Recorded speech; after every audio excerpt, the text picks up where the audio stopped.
আজকে আমার হেসেলে আবারও ছোট মাছ খাওয়া কিন্তু খুবই ভালো, চোখের জন্য ভালো, দাঁতের জন্য ভালো। মানে কি বলবো, কিছুদিন আগে দাঁতের একজন ডাক্তারের কাছে দেখালাম। আমি বলছিলাম যে আমার মাড়িতে প্রবলেম হয়, মানে বেশি হচ্ছে টুথপিক ইউজ করতে হয়। উনি আমাকে সাজেস্ট করছে আপনি ছোট মাছ বেশি বেশি খাবেন, চাবায় চাবায় খাবেন। বুঝেন অবস্থা, আসলে আমরা অনেক কিছুই জানি না, তবে খাওয়া দাওয়ার বিষয়টা কি একটু জেনে শুনে বুঝেই খাওয়া উচিত।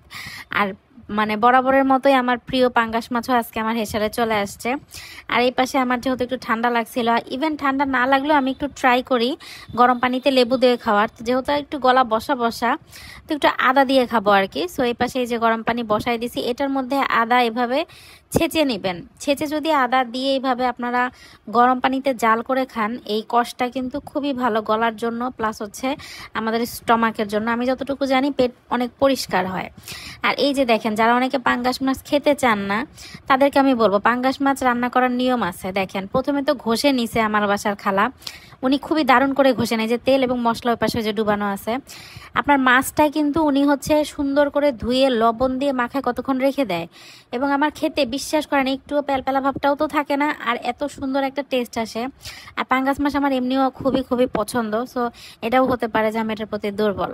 আর এছাড়াও আমি আগের বেলায় খেয়েছি, দেখেন এই যে তেলাপিয়া মাছ, মাছটার মানে ছাল চামড়া উঠে গেছে, কজ এটা 2-3 বার জাল পড়ছে, এক পিসই আছে এখন। আর আমি ইদানিং একটু শশা রেগুলার খাওয়ার চেষ্টা করতেছি, কজ অনেক মোটা হয়ে যাচ্ছি।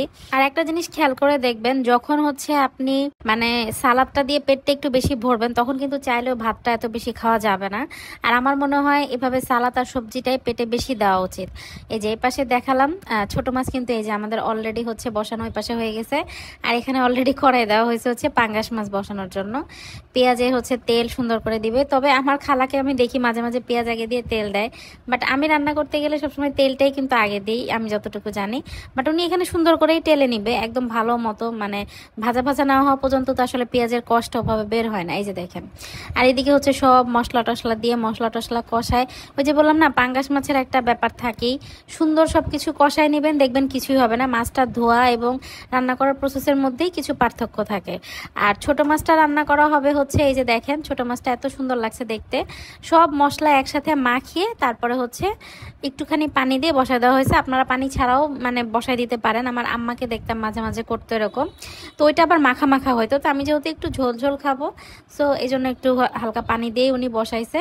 আর এই যে দেখেন, মশলা কষানোর পরে পাঙ্গাস মাছটা যদি আপনারা এইভাবে দিয়ে দেন, তাহলে কিন্তু আর হচ্ছে আপনাদের স্মেলটা লাগবে না। আর হলুদ একটু দিয়ে সুন্দর করে হচ্ছে আগে ভালো মতো কষায় নেবেন। আর সব কিছুর মানে যেটাই আপনি রান্না করেন না কেন, সব কিছুর মধ্যে কিন্তু মশলাটা ভালো মতো কষাতে হবে। তো এই তো ছিল আমার আজকের হেসেল।